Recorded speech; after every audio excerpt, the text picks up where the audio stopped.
21,778 हं. फूट इतका उंच समुद्र सपाटीपासून हा कैलास ओके. पर्वत आहे. याच्यापेक्षा जास्त उंच माउंट एव्हरेस्ट आहे. हं. मग लोकांनी माउंट एव्हरेस्ट सर केलेले आपल्याला माहिती आहे. हजारो लोकं असे आहेत, हो. की ज्यांनी माउंट एव्हरेस्टचा ट्रेक केलेला आहे. हो, हो. पण कैलासचं ट्रेक कधी कुणी केलेलं नाहीये. मग थोडीशी उत्सुकता वाटली, की ओह! ही ट्रेक का नसेल केलं? मग थोडं वाचण्यात आलं, की अरे नाही तिथलं आता जे मागे टूर गाईड गेलेले होते, यांना बऱ्याच 25-30 कैलास मानसरोवरचा अनुभव होता आणि जो ओह! आत्ता आमच्यासोबत होता, त्याची ही पहिलीच हे होतं. ओह! तर आपसापसात लोकांची कुजबूज सुरू झाली. आता हा नेणार का? व्यवस्थित नेणार का? एक जे हं. कुतूहल करेक्ट. असतं. हां. तर आम्ही गेलो. पण म्हणतात ना, की दृढ विश्वास आणि भक्ती आणि इच्छाशक्ती जर असेल, तर काहीही असाध्य नाही. कुणीही चढू शकत नाही आत्तापर्यंत एवढंच कळालेलं होतं. पुन्हा असं होतं, की या पर्वतावर बऱ्याच जणांना महादेवांचं दर्शन झालेलं आहे, की ओह! जुन्या लोकांनी त्यांच्या अनुभवांमध्ये सांगून ठेवलेलं आहे, हं. की आम्हाला अशा-अशा रूपात दर्शन झालं. मग ती पुन्हा क्युरिओसिटी वाढत गेली. त्याच्यामुळे मला हे पहिल्या दिवशीपासून असं जाणवलं, की आपण इतकं उंच, उंच, उंच जातोय, हं. त्याची उंची काही संपत नाहीये. हां. म्हणजे आम्ही जसं निघालो नेपाळपासनं, तर तो घाटाचा रस्ता आणि उंच पर्वत हे काही आमची पिच्छा सोडत नाही. आणि ओह! मध्ये असणारी ती नदी आणि तो सगळा जो काही वातावरणाचा हे होता, हां. की हिमालय जो म्हटलेला होता, की मी अत्यंत उंच आहे. हं. तर डोळ्यांनी तर तो बघताच येत नव्हता. जोपर्यंत आपली मान आपण वर करून वर ओह! बघत नव्हतो, तोपर्यंत तो पर्वत आपल्याला हे होत जर तुम्हाला सांगायचंय एका वाक्यात, की एखाद्या व्यक्तीने ही कैलास यात्रा का केली पाहिजे?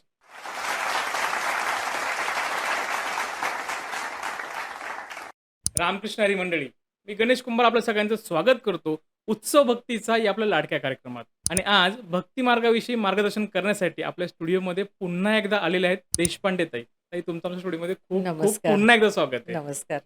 आपला नर्मदा परिक्रमेचा व्हिडिओ खूप व्हायरल झाला. खूप साऱ्या कमेंट्स येतात. हो, लोकांना मी पण खूप चांगले अनुभव ऐकायला मिळाले. सो तुम्ही तुमचं जे काही मार्गदर्शन म्हणा किंवा तुमचे अनुभव सांगितले त्याबद्दल पहिल्यांदा चॅनलच्या वतीने तुमचे खूप खूप आभार.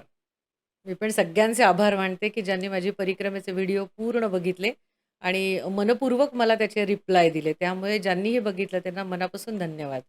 तुमच्या नक्कीच. मार्फत हे झालं त्यामुळे तुमचे पण आभार मानते. धन्यवाद, धन्यवाद.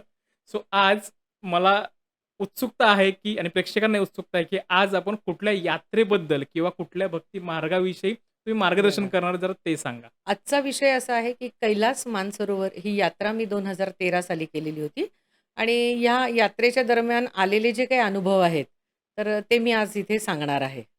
सो ताई आता मलाही उत्सुकता झाली, की तुम्ही जी ही यात्रा केली आहे कैलास यात्रा, तर त्याची सुरुवात कशी झाली? आम्हाला डायरेक्ट सुरुवातीपासून सांगा. कैलास यात्रेचं महत्त्व असं आहे, की जसं मी सांगितलं, की देवांचे देव महादेव आणि माता पार्वती हे हां. कैलासावर राहतात. आता आपल्या प्रत्येकाला बघायची उत्सुकता असते, की काय आहे हे पर्वत? हं, काय असेल इथे? आणि आत्तापर्यंत आपण याच्या सौंदर्याचे वर्णनच ऐकलेले होते. हं, म्हणजे मी तरी वर्णन ऐकले होते. मी ही जेव्हा परिक्रमा केली ती 2013 चा काळ होता. तेव्हा त्याविषयी एवढं हं, YouTubeला काही नव्हतं किंवा Googleला काही नव्हतं.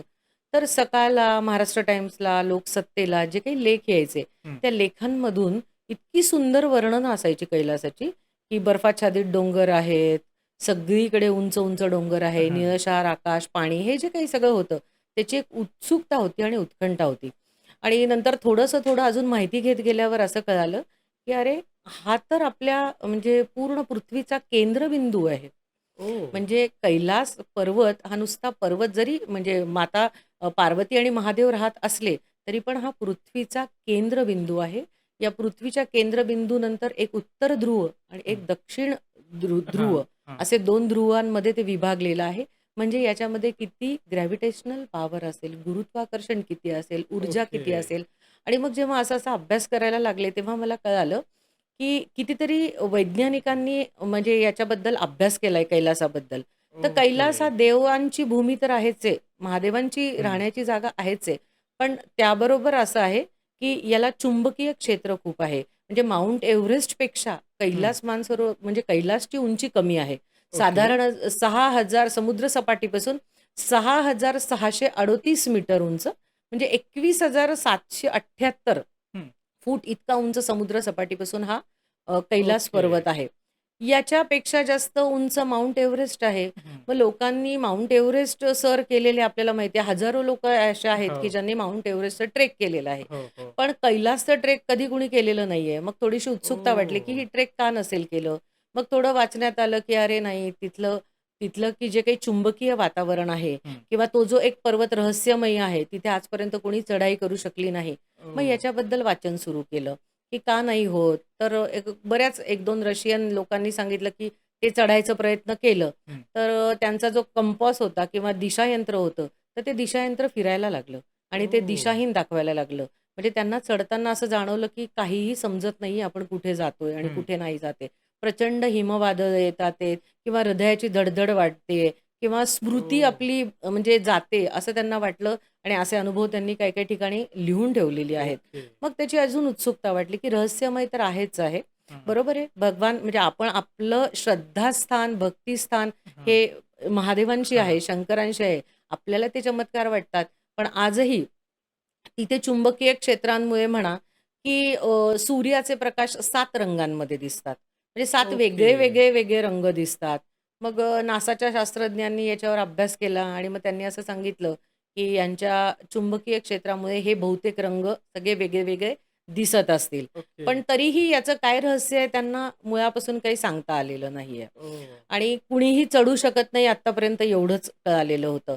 पुन्हा असं होतं, की या पर्वतावर बऱ्याच जणांना महादेवांचं दर्शन झालेलं आहे, की ओह! जुन्या लोकांनी त्यांच्या अनुभवांमध्ये सांगून ठेवलेलं आहे, हं. की आम्हाला अशा-अशा रूपात दर्शन झालं. मग ती पुन्हा क्युरिओसिटी वाढत गेली. हां. दुसरी अशी गोष्ट आहे, की या पर्वतावरनं ब्रह्मपुत्रा, सतलज, हं. सिंधू, घोगरा या नद्यांचा उगमस्थान आहे. हां. अत्यंत सुंदर, अत्यंत विलोभनीय असा हा पर्वत आहे, जो आपल्या सगळ्यांना हुरळून टाकतो. म्हणजे ओके. तो तिथे गेल्याशिवाय आपल्याला त्याची महती कळणारच नाही. मग अशी सगळी माहिती घेतल्यानंतर मग असं वाटायला लागलं, की नाही कैलास यात्रा आपल्याकडनं होईल का? पण ते एक स्वप्नवत म्हणून सोडून दिलं. हां. त्याच्याकडे काही एवढं बघितलं नाही. मग पुस्तकं वाचायला घेतले. एक आता पुस्तकाचं ना मला ॲक्चुअली खरंच नाव नाही सांगता येत. पण एक अवलियांनी लिहिलेलं होतं, की माझी कैलास यात्रा नावाचं एक पुस्तक हं. होतं. हं. तर लायब्ररीतनं ते पुस्तक आणलं आणि ते पुस्तक वाचलं. तर त्यांनी तेव्हा त्याच्यात अनुभव लिहिले, की त्यांनी जी काही 50-60 वर्षापूर्वी हे जे कैलास परिक्रमा केलेली हं. होती. तर या परिक्रमेत त्यांना किती सिद्ध लोकं भेटले, किती अवलिया लोकं भेटले. ओके. मग वाचताना असं वाटलं, की खरंच आजही ते अवलिया लोकं असतील का? कारण आपण कुठलेही पुराणं घेतले, की त्याच्यामध्ये हिमालयाचा उल्लेख असल्याशिवाय होतच हां. नाही. म्हणजे प्रत्येक पुराणांमध्ये हिमालयाचा उल्लेख आहे आहेच. आणि हिमालयामध्ये सिद्धपुरुष आजही तप करतात, हे आपण कायम बघितलेलं आहे. हां. तर मग अशा सिद्धपुरुषांना बघायची जागा कुठली? तर ती हिमालयच. ओके. मग मानसरोवराबद्दल वाचलं, की ब्रह्मदेवांनी स्वतः त्यांच्या मनातनं निर्मलेलं जे काही सरोवर आहे, हं. मनोनिर्मित सरोवर आहे, हां. जे खास देवांच्या अंघोळीसाठी निर्माण झालेलं आहे. ओह! तर असं हे मानस सरोवर आहे. मग हे पण पृथ्वीवरील सगळ्यात मोठं उंचीवर म्हणजे सगळ्यात उंच असलेलं एकमेव गोड्या पाण्याचं आणि अतिशय शुद्ध पाण्याचं सरोवर म्हणून जे आहे, हां. ते मानसरोवर आहे. ओके. जिथे आजही असं म्हणतात, की देवी-देवता अंघोळीला येतात आणि आजही असं म्हणतात, की मध्यरात्री म्हणजे 2:30 ते 3च्या वेळेला, की महादेव आणि माता पार्वती तिथे हं. अंघोळीला येतात.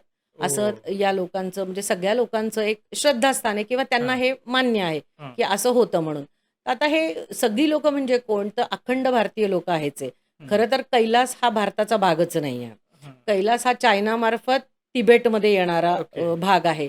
पण कैलासावर महादेव आणि पार्वती राहतात. त्यामुळे आपल्या तमाम भारतीयांची श्रद्धा तिथे एकवटलेली आहे. तसंच तिबेटमध्ये येतो त्याच्यामुळे तिबेटियन लोकांची पण त्याच्यावर प्रचंड श्रद्धा आहे ओके. सरोवरावर. बरं या सरोवरात बरेच सिद्ध पुरुष गेलेले आहेत. हं. याचे दाखले पण पुराणांमध्ये आहेत. त्याच्यानंतर तिबेटियन लोकांचं ते अतिशय पवित्र ठिकाण आहे. ओके. म्हणजे ते लोकं प्रचंड मानतात त्या सरोवराला. तर अशा या सरोवराला प्रचंड व्हायब्रेशन आहेत. हे सरोवर नुसतं सरोवरच नाही आहे. आपण नॉर्मली तलाव बघतो, की तलाव संथ असतात हं. आणि तलावांना कधी लाटा येत नाहीत. हां. पण या मानसरोवराचे वर्णन ऐकताना मी वाचलेलं होतं, की सुंदर अत्यंत निळंशार वर आकाश आणि तसंच निखळ-अवखळ ते निळंशार ते सरोवर, ज्याला सुंदरशा लाटा येतात आहेत हां. आणि या लाटांचा एक मंजूळ नाद आहे आणि प्रचंड चारही बाजूंनी हिमालयाच्या कुशीत वसलेलं हे सरोवर आणि याच्या समोर साक्षात कैलास पर्वत दिसतो. याच्यासारखं अद्भुत दर्शन काही असूच हां. शकत नाही. म्हणजे आपल्यासाठी असूच शकत नाही आणि दुसरी गोष्ट अशी पण होती, की देवांच्या घर कसं असेल? हां. आपण कल्पनेत स्वर्ग हां. वाचलाय. किती लंका म्हणजे ते गाणं आहे, स्वर्गाहून सुंदर लंका, हां. इतकं त्याचं वर्णन ऐकलेलं आहे लंकेचं. तर मग हे देवाधिदेव महादेवांचं घर कसं असेल? ही हं. बघण्याची एक उत्सुकता होती. पण अशक्य याच्यासाठी वाटली, की तो भारताचा भाग नव्हता. तो बराच हो. खर्चिक होता. आपण तिथपर्यंत पोहोचू का? आपण तिथे जाऊ का? तर हं. त्याच्यामुळे तो एक क्वेश्चन मार्कच होता. पण साधारण एक 2013 ची सुरुवात असेल. असंच हे पुस्तक माझ्या मैत्रिणीने पण वाचलं. ओके. जया तिचं नाव आणि मग ती मला म्हणे, की "आपण जायचं का परिक्रमेला या? कैलास दर्शन तरी करू. ओके. परिक्रमा होईल की नाही होईल माहिती नाही." मी तिला काही लगेच हो म्हटले नाही. कारण मी विचार केला, की इतकी अवघड परिक्रमा आहे. हं. आत्तापर्यंत ऐकलंय, की ह्याला बरेच श्रम पण पडतात, पैसे पण पडतात आणि जिवंत वापस येऊ का? कारण इतकी अवघड आहे, ओह! कठीण यात्रेचं आपण वर्णनं ऐकलेली आहेत पेपरमधून. तर ही आपल्याकडनं होईल का? असा विचार केला आणि मग मी तिला म्हटलं, "अगं नको, मला नको वाटतंय. त्याच्यामुळे मी काही येत हं. नाही." आणि मग ती म्हटली, "काही हरकत नाही." मग तिने तिचं तिकीट बुक केलं हं. केसरीच्या मार्फत ओके. आणि मग तिचा अभ्यास सुरू झाला आणि आम्ही दोघी चालायला वगैरे जायचो, हं. भेटायचो. ती योगा क्लास घ्यायची. त्यामुळे त्या योगाच्या माध्यमातून तिच्याशी गप्पा असायच्या. मग तिची ती तयारी चालू होती, की "अगं आज असं झालं, तसं झालं." हं. मग घरी येऊन मी आपलं मिस्टरांना सांगायची, "तिची अशी तयारी चालली आहे, तिची तशी तयारी चालली ओके. आहे."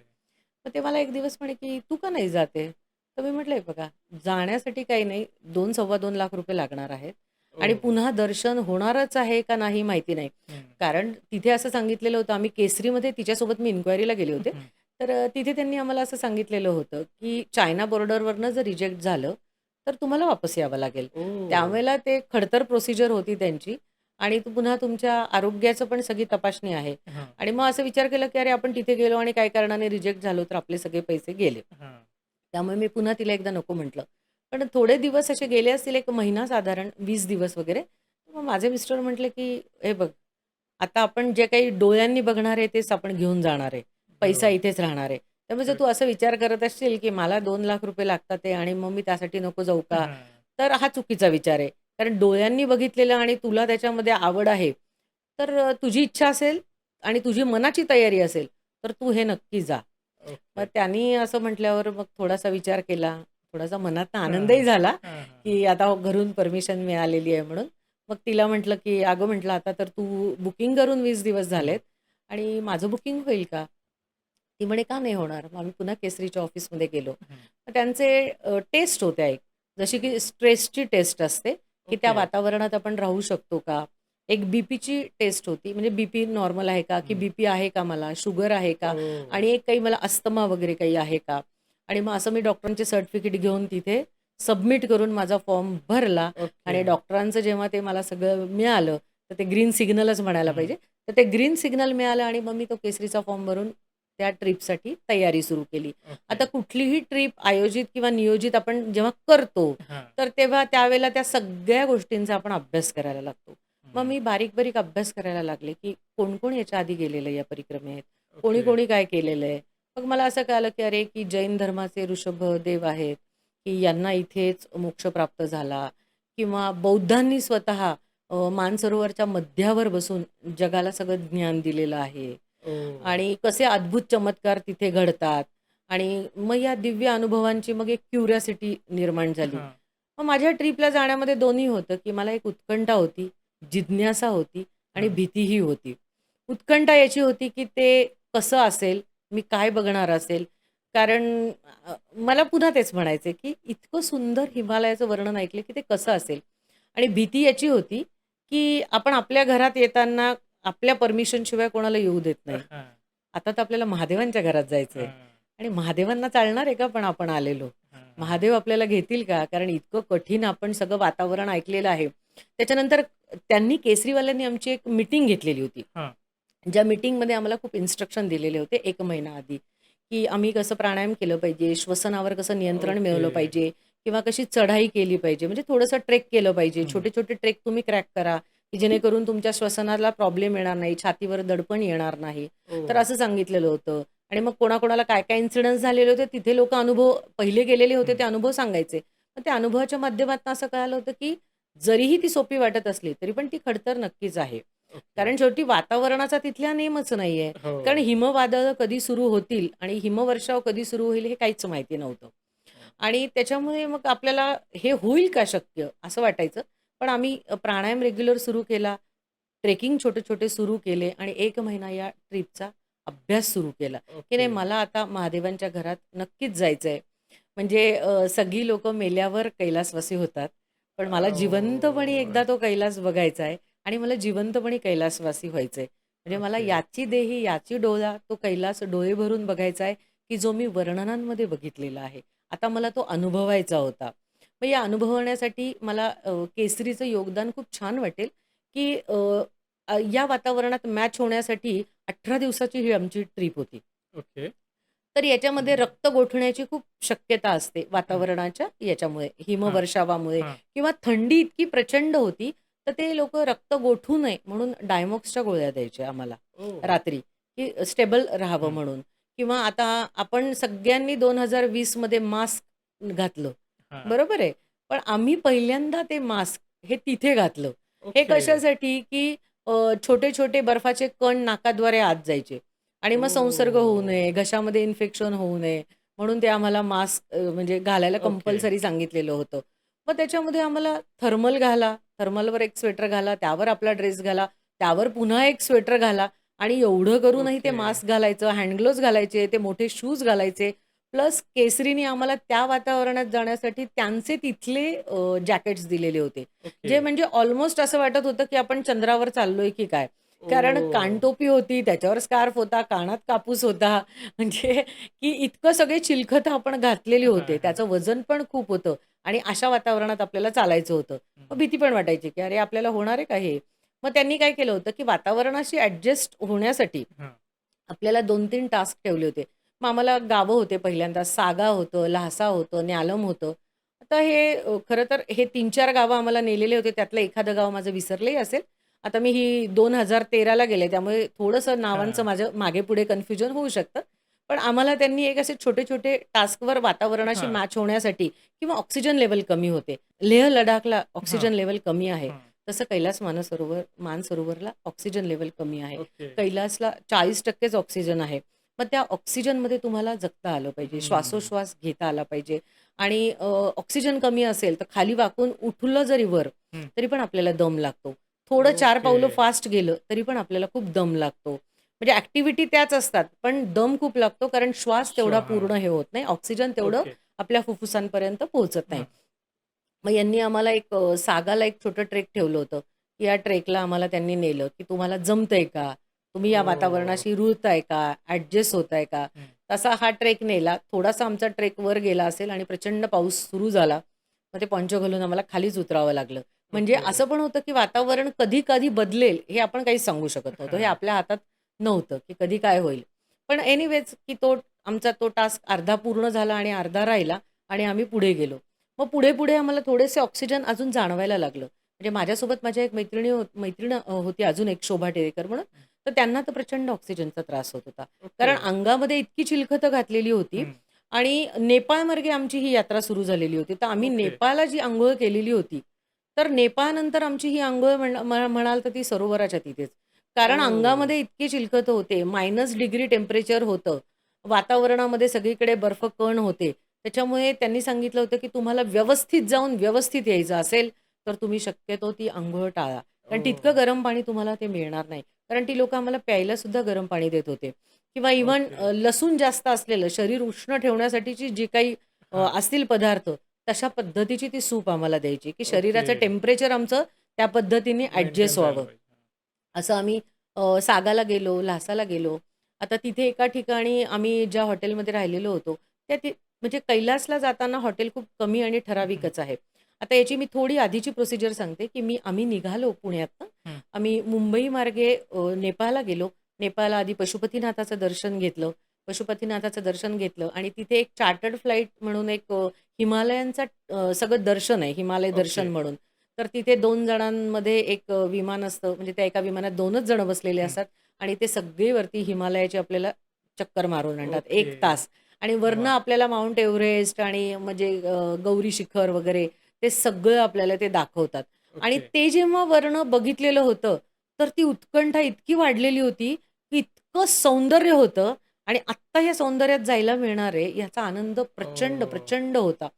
आणि असं आम्ही ते पहिले 2 तिथे केले नेपाळला. एक पशुपतीनाथाचं दर्शन आणि तो एक वरचा राईडचा हे केला, हां, चार्टर्ड फ्लाइट राईड हां. केली आम्ही ती हिमालय दर्शनची. आणि मग तिथून डायरेक्ट आलो का तर नाही. आम्ही पहिले नेपाळच्या बॉर्डरला आलो, हं. जी की कोदारी बॉर्डर म्हणून आहे. एक अलकनंदा नदी आपली वाहते हां. आणि अलीकडच्या बाजूला नेपाळची बॉर्डर संपते आणि पलीकडून चायना सुरू होतं. म्हणजे तो ओके. पूल पण डिव्हाईड आहे. त्या पुलाच्या मध्यभागावर 2 खुर्च्या टाकलेल्या आहेत, की जिथे अलीकडे नेपाळची सोल्जर लोकं ते बसतात आणि हं. पलीकडे चायनाचे. ओह! आम्हाला असं सांगितलेलं होतं, की चायनाचे लोकं इतके स्ट्रिक्ट आहेत, की तुमच्या नावाप्रमाणे जर तुम्ही त्यांच्या व्हेरिफिकेशनला उभं राहिलं नाही, हां. तिथे गेल्यावर आणि त्यांना जर काही वाटलं, तर ते तुम्हाला तिथून रिजेक्ट करतील. ओह! तर मग ते एक टेन्शन होतं, तो एक टास्क पूर्ण करेपर्यंत, की अरे हां, बाबा, हा टास्क कसा असेल? आता इथे जर काही झालं तर काय होणार? तर हां. मग सगळे पिन ड्रॉपमध्ये हे होतं आणि आमच्यासोबत केसरीचे 2 टूर गाईड होते आणि जे गाईड आम्हाला सतत सांगत होते, की शिस्तीत राहा, इथे बोलू नका, वेगळं काही विचारू नका. जे काही विचारलंय त्याचे योग्य उत्तरं द्या. कारण हाच एक हां, हां. महत्त्वाचा आहे. जेव्हा तुम्ही चायनात जाल, एंटर कराल, तेव्हाच हं, तुमची यात्रा पुढे होणार आहे. त्या पद्धतीने आम्ही शांत होतो आणि आम्ही पास पण झालो. पण दुर्दैव असं, की ज्यांनी आम्हाला इन्स्ट्रक्शन इतक्या हं. सगळ्या दिल्या, त्यांना मात्र तिथे काही कारणास्तव रिजेक्ट केलं ओह! आणि त्यांना मात्र आम्हाला तिथेच कोदारी बॉर्डरला सोडून वापस यावं लागलं आणि आम्ही चायनामध्ये एंटर झालो. ओके. आता आमच्यासोबत आमच्या टूर गाईड म्हणून एक तब्रीज म्हणून एक मुलगा होता, हं. जो की वय वर्ष 26च होता. ओके. आता जे मागे टूर गाईड गेलेले होते, यांना बऱ्याच 25-30 कैलास मानसरोवरचा अनुभव होता आणि जो ओह! आत्ता आमच्यासोबत होता, त्याची ही पहिलीच हे होतं. ओह! तर आपसापसात लोकांची कुजबूज सुरू झाली. आता हा नेणार का? व्यवस्थित नेणार का? एक जे हं. कुतूहल करेक्ट. असतं. हां. तर आम्ही गेलो. पण म्हणतात ना, की दृढ विश्वास आणि भक्ती आणि इच्छाशक्ती जर असेल, तर काहीही असाध्य नाही. हां. आता हा जो तब्रीज होता, यांनी 35 अमरनाथ यात्रा केल्या होत्या ओके. केसरीच्या आणि हा प्रचंड मोठा शिवभक्त होता आणि तो म्हटला, "तुम्ही टेन्शन घेऊ नका. जोपर्यंत मी तुमच्यासोबत आहे, हां. तोपर्यंत तुमची यात्रेला काहीही होणार नाही." ओके. अशा मार्गे आम्ही सगळेजण एक टूर गाईडला तिथे बाय-बाय केलं हं. आणि आम्ही चायनामध्ये गेलो. चायनामधून मग आम्ही तिबेटमध्ये आलो आणि मग तिबेटमधून आमचा ॲक्चुअल प्रवास होणार होता हा. ओके. मग जो मी सांगितलं तसं, की हा ल्हासा, सागा, न्यालम हं. आणि मग आम्ही दार्जिन म्हणून जे मानसरोवराचं एक जे ठिकाण आहे, हां. तिथपर्यंतचा हा आमचा प्रवास सुरू होणार होता. मग हे 2 आमचे छोटे ट्रेक झाले. मध्ये एका ट्रेकमध्ये जिथे मी म्हटलं तसं ल्हासाला एक गुजरातमधून एक ट्रॅव्हल्स कंपनीसोबत काही लोकं आलेली होते. ओके. पण तिथे एक जणांचं डेथ झालेली होती. ओह! मग त्या हॉटेलमध्ये आम्हाला ते कळालं. थोडंसं मनात भीतीचं वातावरण हं. पसरलं, की त्यांना तिथे हार्ट अटॅक आला बाबा, ऑक्सिजन कमी मिळालं. पण आम्हाला आमच्या गाईडनी सांगितलं, की असे कितीही अडथळे येतील, हं. आपल्याला हे बघायचेच नाहीयेत. हं. आपलं ध्येय काय, की आपल्याला कैलास पर्वताचं दर्शन घ्यायचंय आणि त्याची परिक्रमा करायची तर तुम्ही ह्याच्याकडे दुर्लक्ष करा. हं. मग थोडंसं आपसात चर्चा झाल्यावर आमचं पुन्हा आम्ही सेटल झालो आणि आपण जाण्याकडे आमचं सुरू झालं. मग दुसऱ्या दिवशी आम्हाला न्यालमला जायचं होतं. आता या ट्रिपमध्ये आम्ही तिघी मैत्रिणी तर होतोच होतो. हं. पुण्याचे 8-10 लोकं होते, काही लोकं मुंबईचे होते आणि काही लोकं एक जण होत्या त्या सॉरी नागपूरच्या होत्या. ओह! असा एक 30-40 जणांचा आमचा ग्रुप झालेला होता. याच्यामध्ये साधारण पुण्याहून निघालेले एक 58 वर्षाचे किंवा 58-59 हं. वर्षाचा एक ग्रुप होता. तर ओके. ज्या काकांनी 5 त्यांचे मित्र होते 5 ते 6 हं. जे त्यांचे बालमित्र होते, जे आता ओके. रिटायरमेंटला आलेले होते. हां. तर त्यांनी असं ठरवलं होतं, की आपण आपल्या रिटायरमेंटच्या आधी एकदा कैलास मानसरोवरची ओके. यात्रा मित्रांनी हां, हां. करायची करेक्ट. आणि म्हणून त्यांनी सगळ्या मित्रांना गोळा करून ऑर्गनाइज केलेलं हं. होतं. ते काका स्वतः सिंहगडचं ट्रेक करायचे. ओके. दर शनिवार, रविवार ते सिंहगडचं ट्रेक करायचे आणि पूर्ण आम्हाला ग्रुपमध्ये ते जरा उत्साही वाटले, की नाही बाबा हे ट्रेकला अगदी धडाडीने पुढे आहेत किंवा हां. काहीही गोष्टी इन्स्ट्रक्शन सांगितल्या, की हे काका पुढे जातात आणि आपण ह्यांच्यासोबतच राहिलं हां, पाहिजे. हां, हां. पण असं झालं, की न्यालमला आम्ही आलो आणि त्यांना श्वसनाचा प्रचंड त्रास व्हायला लागला. ओह! मग आम्हाला असं सांगण्यात आलेलं होतं, की ज्यांना कोणाला श्वसनाचा त्रास होतोय किंवा नाही, तुम्हाला श्वास घेता आला किंवा अजून काही वेगळं वाटलं, हं. धड वाटतेय किंवा हार्टबीट वाढतात आहेत, तर तुम्ही इथेच बेस कॅम्प लावणार आहे. या बेस कॅम्पला तुम्ही तिथेच थांबायचं आणि ओके. कैलासला पुढे जायचं नाही तुम्ही. मग माझ्या एका मैत्रिणीला पण शोभाताईंना खूप त्रास व्हायला लागला. आडवं झालं आणि झोपलं, की ते एवढे कपडे घातलेले होते, त्यांनी जीव दडपतच होता आणि आडवं झोपलं, ओह! की श्वास घ्यायला खूप जड होत होता. ॲक्चुअली आम्ही ताईत जसं गळ्यात घालतात, तसं आम्ही त्या पुरचुंड्या करून घेतलेल्या होत्या कापुराच्या. ओके. भीमसेनी कापुराच्या आम्ही हां, हां. घेतलेल्या होत्या पुड्या आणि सारखं पडलं तरी आपलं हुंगणं चालू असायचं, की ज्याने आम्हाला ओके. हां. ब्रीथिंगला प्रॉब्लेम होऊ हां, नये हां, हां. किंवा ऑक्सिजन आम्हाला मिळावा. तर त्यांना पण खूप अस्वस्थ वाटायला लागलं. इकडे या काकांनाही अस्वस्थ वाटायला लागलं.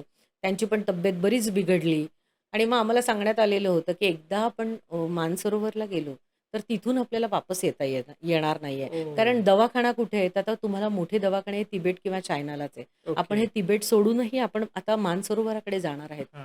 त्याच्यामुळे मला हे पहिल्या दिवशीपासून असं जाणवलं, की आपण इतकं उंच, उंच, उंच जातोय, हं. त्याची उंची काही संपत नाहीये. हां. म्हणजे आम्ही जसं निघालो नेपाळपासनं, तर तो घाटाचा रस्ता आणि उंच पर्वत हे काही आमची पिच्छा सोडत नाही. आणि ओह! मध्ये असणारी ती नदी आणि तो सगळा जो काही वातावरणाचा हे होता, हं, की हिमालय जो म्हटलेला होता, की मी अत्यंत उंच आहे. हं. तर डोळ्यांनी तर तो बघताच येत नव्हता. जोपर्यंत आपली मान आपण वर ओह! बघत नव्हतो, तोपर्यंत तो पर्वत आपल्याला हे होत नव्हता. असं आमचं आता न्यालमला आम्ही आलो. आता आम्ही ॲक्चुअली मानसरोवरला जाणार होतो हं. दुसऱ्या दिवशी. मग ते काका म्हटले, की त्यांच्या मित्रांना खूप वाईट वाटायला लागलं. मला पण माझ्या मैत्रिणीबद्दल वाईट वाटायला लागलं, की आता आम्ही इथपर्यंत तिघी सोबत हं. आलेलो आहोत आणि आता या म्हणतात आहे, की मी नेमकं पुढे आता मी तुझ्यासोबत येऊ शकणार नाही. पण आमचं थोडंसं काही असं ठरलेलं होतं, की एवढा खर्च करून माणूस पुन्हा काही त्या ठिकाणी येणार नाही. करेक्ट. तर ज्यांना कोणाला शक्य होणार नाहीये, त्यांनी आपली कारणं सांगायची नाही आणि त्यांनी तिथेच बेस कॅम्पला थांबायचं. म्हणजे हां. दुसऱ्याला त्याचं मॉरल हे नाही होणार, की करेक्ट. डाऊन होणार हो, नाही आणि हो. त्यांनी पुढे जावं. या दृष्टिकोनातनं आम्ही असं तिघींनी ठरवलेलं होतं. त्या काकांनाही त्रास झाला आणि माझ्या मैत्रिणीलाही त्रास झाला. आणि मग असं ठरलं, की हे 2-4 लोकं आता हे फक्त मानसरोवरापर्यंत आमच्या सोबतीला असतील हां. आणि मानसरोवराला हे बेस कॅम्पला थांबतील. असं आम्ही पुढे दुसऱ्या दिवशी मानसरोवराला गेलो. आता मानसरोवर हे कल्पनेत पुन्हा एकदा म्हणेन मी पुन्हा हां. वाचलेलं आणि आत्ता मी ते डोळ्यांनी बघणार आहे. कैलासाला वर जाताना मला एक म्हणजे रहस्यमय गोष्ट असं सांगावीशी वाटेल, की आपल्याला असं वाटतं, की झाडं, पशु, पक्षी, हां. वेली तिथे काहीतरी असतील. पण कैलास जसं-जसं आम्ही वर जायला लागलो, मानसरोवराच्या जवळ जायला लागलो, इव्हन आम्ही न्यालमपासूनच बघायला लागलो, की ऑक्सिजन जिथे नाही तिथे झाडं नाही. हां. म्हणजे झाडांचा अभाव. झाडं अजिबातच नाहीयेत. आहेत ती फक्त बर्फाच्छादित उंच, उंच हिमशिखरं ओह! आणि प्रचंड थंडी आणि नितळ शुभ्र आकाश. म्हणजे हे जे काही होतं, की वृक्षवेली असतील तर नाही. पण सौंदर्याची एक बाब अजून मला सांगावीशी वाटेल, की जरीही वृक्षवेली नव्हते, हं. तरी पण तिथे डायरेक्ट जमिनीतनं आलेली डायरेक्ट फुलं होती छोटी, छोटी, छोटी, की ओह! जी डायरेक्ट जमिनीतनं गालिच्यासारखी सगळीकडे पसरलेली होती आणि त्याच्यावरनं चालताना इतकं सुंदर वाटायचं, की असं ओह! वाटायचं, की हा फुलांचा गालिचा कोणी टाकलाय? वाह! म्हणजे इतकं अप्रतिम कल्पनेच्या पलीकडचं वर्णन जे वाचलेलं होतं त्याच्यापेक्षाही हे हं. वेगळं होतं. आता मानसरोवरला आम्ही आलो. आम्हाला सांगण्यात आलेलं होतं, की -12 डिग्री टेम्परेचर याचं पाणी आहे. शक्य असेल तर अंघोळ करा. आत्ता जेव्हा मी कोणाकोणाचे अनुभव ऐकते किंवा वाचते, तर आता मानसरोवरामध्ये अंघोळ करण्यासाठी बंदी घातलेली आहे. पण ओके. 2013ला जेव्हा मी गेलेली होते, तेव्हा मानसरोवर अंघोळीसाठी म्हणजे चालत होतं. अंघोळ ओके. केली तर तिथे चालत होतं. आता माणसाचं उद्दिष्ट काय असतं, की आपण वाचलेलं आहे, की अरे ब्रह्मदेवाने देवांच्या अंघोळीसाठी बनवलेलं आहे. हां. म्हणजे इतक्या पवित्र ठिकाणी आपण अंघोळ करायची का? किंवा हां. केलीच पाहिजे. पण एकंदरीत तिथलं वातावरण आणि आपली तब्येत हं. आणि पुढचा प्रवास आणि पुढचे दिवस हे हं. सगळं बघताना आम्ही निर्णय घेतला, की नाही आपण अंघोळ नाही करायची. त्या कुतूहलाने आम्ही जेव्हा सरोवर आलं, त्या सरोवराला उतरलो. आता तो समोर बघितलेला अथांग असा निळा म्हणजे मी म्हणेन, की जणू काही छोटा समुद्रच आहे. कारण ओह! इतका सुंदर निळंशार ते सरोवर, प्रचंड सुंदर निळं आकाश, इतकी नीरव शांतता, नुसता वाऱ्याचा आवाज आणि मी जसं सांगितलं, की तलावाला कधीही लाटा नसतात. हं. पण अत्यंत सुंदर मंद अशा लाटा येत होत्या आणि आम्ही तिघीजणी 3 वेगळ्या-वेगळ्या ठिकाणी बसलो आणि डोळे बंद केले आणि मला कळालं नाही जेव्हा डोळे उघडले, तेव्हा डोळ्यातनं अश्रूंच्या धारा वाहत होत्या. त्या ओह! आनंदाने येतात ते, उत्कंठेने येतात आणि की कशाने येतात ते, खरंच कळत नव्हतं. म्हणजे कुणीतरी शक्ती आपल्याला खेचतीये, एक प्रचंड ओह! ऊर्जा तिथे आहे, प्रचंड व्हायब्रेशन आहे आणि साक्षात आत्ता आपण वाचलंय त्याच्या समोर त्या सरोवराच्या बसलेलो आहे. ही इतकी वेगळी अनुभूती होती आणि इतकी वेगळी शांतता होती, की आजही डोळे बंद केले तर मला असं ते जाणवतं, की त्या सरोवरात मला काय जाणवलं होतं. हां. जे मला कदाचित शब्दामध्ये सांगता येणार नाही. पण तिथे काहीतरी ऊर्जा आहे आणि काहीतरी शक्ती आहे आणि ती कुठेतरी आपल्याला खेचतीये. एका मिनिटात डोळे बंद केल्यावर डोळे गच्च बंद झाले आणि इतकी ती ओह! शांतता वाटली. मग थोडंसं डोळ्यातलं पाणी झालं आणि मग आम्ही उठलो. नेहमीप्रमाणे आपण सरोवराला अर्घ्य देतो. सरोवराचं पाणी आता तीर्थस्वरूप होतं. हां. ते पाणी आपण पिलं. आम्ही तिथे तर काही आता कुठली मंदिरं वगैरे नाही आहेत. म्हणजे आपण एरवी कसं मंदिरात जाताना पूजेचं सगळं हो, सामान हो, घेऊन हो. जातो. आता इथे कुठलं मंदिर नसणार आहे, पानं-फुलं नसणार आहेत, नारळ नसणार आहे. मग आम्ही काय केलेलं होतं, की चांदीच्या बेलाची पानं करून घेतलेली होती. आम्हाला ओह! सांगितलं होतं, की तुम्हाला बेल अर्पण करायला तिथे महत्त्व आहे. मग आता बेल तर इतका 18 दिवस टिकणार टिकणार नाही. नाहीये. मग आम्ही चांदीची बेलाची पानं करून घेतलेली होती. मग तिथे आम्ही चांदीची बेलाची पानं तिथे अर्पण ओह! केली आणि पाण्यामध्ये थोडंसं गुडघ्याभर पाण्यामध्ये गेलो. नमस्कार केला आणि मग तिथे आरती वगैरे केली आणि बाहेर आलो. आजचा आता ओके, आमचा मुक्काम जो होता, तो इथेच होता. दार्जिनला ओके. या सरोवराच्या जवळच होता. आता ऐकलेलं होतं, की रात्री 2:30ला प्रत्यक्ष महादेव आणि माता पार्वती इथे अंघोळीसाठी येतात. ओके. खूप जणांनी सांगितलं होतं, की आम्ही रात्र जागून इथे हे नयनरम्य दृश्य बघितलेलं होतं, की 2 चांदण्या ताऱ्यांसारखे येतात आणि त्या एक होतात, त्या सरोवरात जातात. आता ओह! उत्कंठा होती, की आपल्याला हे बघायचंय. मग रात्री 2 वाजेपर्यंत आम्ही जागलो. आता खरं तर कैलास इथे कुठली वस्ती नाहीये हं, किंवा ज्या एक जूनमध्ये हे जसं आपलं केदारनाथ वगैरे जसं सुरू होतं हं. अक्षय तृतीयेपासून, तसं ते बर्फाच्छादितच असतं. थोडा बर्फ कमी झाल्यावर जूनपासून ही यात्रा सुरू ओके. होते. त्यामुळे तिथे काही खूप हॉटेल नाहीत, त्याच्यामुळे लाईटची व्यवस्था नाही, त्याच्यामुळे बाहेरचं काही दिसत नव्हतं. ओह! आणि आमचं थोडंसं दुर्दैव असं होतं, की संध्याकाळ जशी सुरू झाली रात्र, तर स्नोफॉल खूप सुरू झाला. ओके. त्यामुळे या स्नोफॉलमुळे आम्ही जरी जागून होतो, हं. तरी पण ते काही दृश्य आम्हाला दिसलं नाही ओह! किंवा कदाचित आमचं नशीब तेवढं थोर नसेल, हां, की ते बघण्याचं भाग्य आमच्या हां. ह्याच्यावर नव्हतं. पण तरीही आम्ही डोळे अगदी म्हणजे न हलवता तिथे तिघी बसून उभे होतो, की नाही ओके, आपल्याला हे दिसलं. कोणाला जरी दिसलं तरी लगेच एकमेकींना सांगायचं आणि असं आम्ही रात्री 2 ओके. वाजेपर्यंत इथे जागलेलो होतो. या सरोवराचं मला अजून एक वैशिष्ट्य असं सांगावसं वाटेल, की हे सरोवर आणि याच्याच शेजारी राक्षसताल म्हणून असं सरोवर आहे. बरं. आता या 2 सरोवर एकाच ठिकाणी आहेत आणि या 2 सरोवरांना मध्ये एक छोटासा भाग आहे. हं. एका सरोवराला राक्षसताल म्हणतात किंवा राक्षसतळं असं म्हणतात. हां. राक्षसताल आणि ह्याला मानसरोवर म्हणतात. ओके. आता हे पाणी पिण्याला अतिशय स्वच्छ, शुद्ध आणि नैसर्गिक हा पाण्याचा स्रोत हं. आहे आणि त्याच्याच बाजूला हे राक्षसतळं अत्यंत क्षारयुक्त पाण्याचं आहे. ओह! ज्याला स्पर्श जरी केला तरी त्वचेचे रोग, असे स्किन डिसीज होतात असं आम्हाला ओके, सांगितलेलं होतं.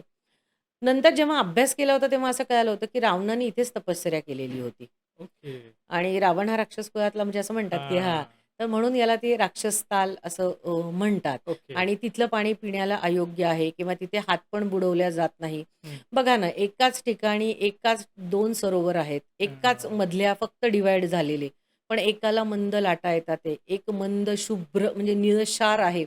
म्हणजे कौतुक मला या सरोवराचं असं सांगावं वाटेल, की बर्फ पडला, की लगेच बर्फाचे डोंगर तयार होतात किंवा हो. बर्फाच्छादित रस्ते होतात. हं, रस्ते दिसेनासे होतात. या सरोवराचं एक वैशिष्ट्य असं होतं, की कितीही बर्फ पडला, हं. तरी पण तो बर्फाच्छादित ते होत नव्हतं. ओके. म्हणजे ते नितळ जे स्वच्छ दिसतं, हां. तसंच ते दिसायचं. म्हणजे हे ओके. पण मी वाचलेलं होतं बरं का. एका ठिकाणी महाराष्ट्र टाइम्सला एका लेखामध्ये वाचलेलं होतं, की किती बर्फ पडला, की ते बर्फाच्छादित व्हायला पाहिजे. आपण हां. आता अमेरिकेतली घरं बघतो, गाड्यासुद्धा हो, हो. बर्फाच्छादित बर्फाखाली होतात. जातात. हां. तर मग असं हे कुतूहलाचा विषय, की मग या सरोवरावर रात्रभर एवढा स्नोफॉल झालाय. हां. दुसऱ्या दिवशी आपण बघतोय बर्फाच्छादित नाहीये हे. जसं की ओह! राक्षसताल हे बर्फाच्छादित झालेलं आहे. तर ओके. म्हणजे मग हे एक कुतूहलाचा विषय आहे आणि रहस्यमय तर आहेच आहे, की करेक्ट. काय. मग दुसऱ्या दिवशी आम्ही पुन्हा इथे गेलो. पुन्हा इथे आम्ही पूजा वगैरे केली. पुन्हा इथे आम्ही उपासना केली. थोडा याचा जप केला. आता इथे आल्यावर आम्हाला कळालं, की केसरीच्या आमच्या पाठीमागच्या ज्या 2-3 बस होत्या, हं. तर त्या 2-3 बसचं पुढे कैलासचं दर्शन झालं नाही. कारण ओके. प्रचंड बर्फवृष्टी होत होती. आणि ह्याचं खरं कारण आम्हाला खाली आल्यावर कळालं, की आम्ही ज्यावेळेला तिथे होतो, हं. त्यावेळेला खाली साधारण 2013ला आम्ही 12 जूनला गेलो आणि 16-17लाच केदारनाथचा प्रलय आला आणि त्या हो. प्रलयामध्ये खाली सगळं वाहून गेलं आणि त्यामुळे मे बी असेल, की तिथे प्रचंड बर्फ पडत होता. पण हे ओके. आम्हाला खाली आल्यावरच कळालं, की खाली इतका प्रलय झाला. आम्हाला 2-3 बस अशा जाताना दिसल्या आणि मग उतरून त्यांनी सांगितलं, की पुढे जाण्यात काही अर्थ नाहीये. पुढे तुमचं आता दर्शन होणारच नाहीये म्हणून. पण ओके. आमचा जो मी आता त्याला सरसेनापती म्हणेन आमच्या हां. टूर गाईडला. हां. की मी मागेच सांगितलं, की इच्छाशक्ती, विश्वास ज्याचा प्रबळ आहे, तर तो असाध्य असं काहीच त्याच्यासाठी नसतं. करेक्ट. हा 26 वर्षाचा मुलगा, हा आम्हाला एका मैदानावर म्हणजे आम्ही जिथे थांबलो होतो, हं. तिथे बाहेर घेऊन आला आणि याने आम्हाला सांगितलं, "इथून आम्हाला आता समोर कैलास पर्वत लांबून दिसत होता." ओके. कैलासाचं असं छोटंसं एक काय म्हणतात त्याला दर्शन आम्हाला होत होतं. यांनी सांगितलं, की आपल्याला कोणाच्याही गोष्टींकडे लक्ष द्यायचं नाही आणि निगेटिव्ह गोष्टी चर्चा करायच्या नाहीयेत. ओके. आपलं ध्येय कैलास आहे आणि आपण तिथपर्यंत पोहोचणारच आहे. हं. मग त्यांनी आम्हाला कैलासाकडे तोंड करून उभं केलं आणि 10 मिनिटं पिन ड्रॉप सगळ्यांनी शांत राहा आणि ओम नमः शिवायचा जप तुम्ही सुरू करा. एक साथ सगळ्यांनी हा जप आपण करायचा. ओके. मला आजही आठवतं, की आम्ही सगळे त्यांनी सांगितलं आणि आम्ही सगळे समोर उभं आहे. समोर कैलासाकडे डोळे मिटलेले आहेत आणि त्यांनी सांगेल तसं 10 मिनिटं आम्ही ओम नमः शिवायचा जप केला. तो ओह! म्हटला, की आपल्याला तो नक्की बोलवणार. आपण इथपर्यंत आलोय. आपण मानसरोवराचं दर्शन घेतलंय. आज तुम्ही इथे मानसरोवरामध्ये पूजा केलेली आहे. त्यामुळे इथपर्यंत येऊन तो आपल्याला नक्कीच निराश करणार नाही आहे. हं. त्यामुळे मनात कुठला किंतु परंतु ठेवू नका. आपसातला तुमचा चर्चेचा विषय हा ठेवू नका, की आपली होणार आहे का? तर हां. आपलं होणारच आहे दर्शन. हा आपला भाव ठेवा आणि या भावाने आपण पुढे जाऊ, तर आपल्याला नक्की कैलास दर्शन होणार आहे. इथे मला आवर्जून सांगावसं असं वाटेल, की तबरीज हा जरी मुसलमान असला, तरी पण त्याची महादेवांप्रती प्रचंड श्रद्धा आणि आस्था होती. जसं मी ओके. मागेच सांगितलं, की त्यांनी स्वतः 35 ते 40 अमरनाथ यात्रा केलेल्या होत्या आणि ओके. ही त्याची पहिलीच आमच्यासोबतची कैलास यात्रा त्याची पहिलीच ही हां. होती. तरी पण त्याचा आत्मविश्वास प्रचंड होता. म्हणजे तो आमच्या सगळ्यांमध्ये लहान होता, पण त्याचा आत्मविश्वास बघून ना, खरंच मन म्हणजे हेलवून गेलं, की अरे, ओके. हा आपल्याला किती कॉन्फिडेंटली सांगतोय, की खचू हां. नका, आपलं दर्शन होणार आहे. जरीही 2 बस पाठीमागे आपल्याला भेटल्या आणि ज्यांनी हं. आम्हाला उतरून सांगितलं, की पुढे जाऊ नका, काही मतलब नाहीये. तरी तो हा म्हटला, की ज्या एका मोमेंटला कळेल, की इथे स्टॉप व्हायचंय, तिथूनच आपण टर्न व्हायचं. ओके. कारण तुम्ही इतक्या श्रद्धेने आणि विश्वासाने आलेले आहेत. तुमचं दर्शन करणं हे माझं काम आहे. ओह! हा जो त्याचा आत्मविश्वास होता, तो खरंच वाखाणण्याजोगा होता.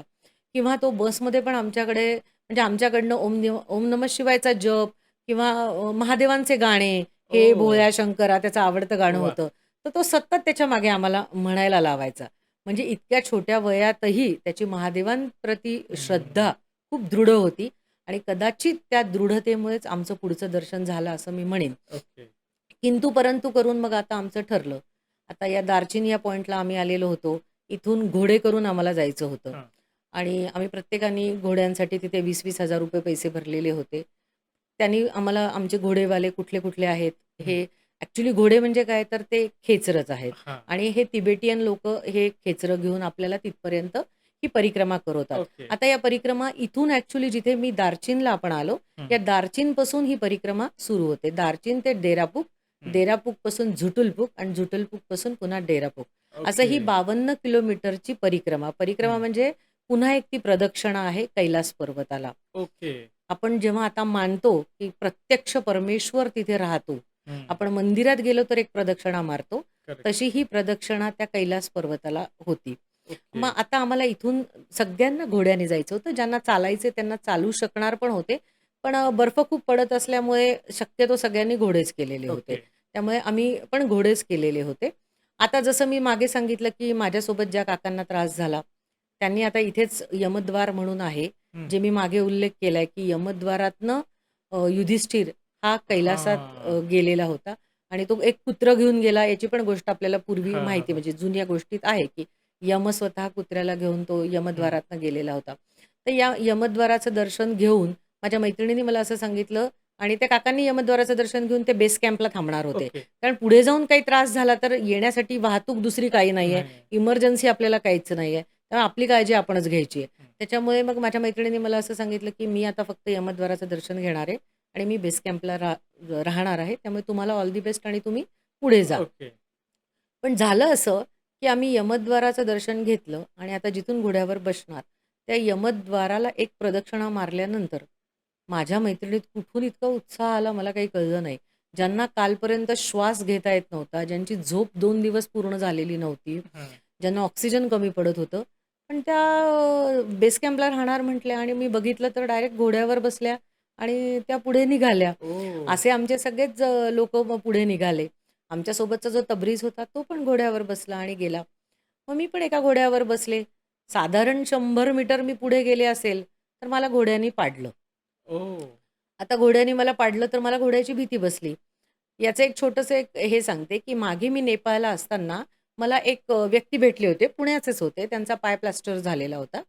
तर त्यांना विचारलं मी, की "तुमचा पाय प्लास्टर कसा झाला?" तर त्यांनी आम्हाला अर्थातच विचारलं, की "कैलासला जाताय का? हं, आणि मग हे करा." असं इन्स्ट्रक्शन देतातच हं. पुढचे जे जाऊन आलेले असतात ते हां. मागच्यांना.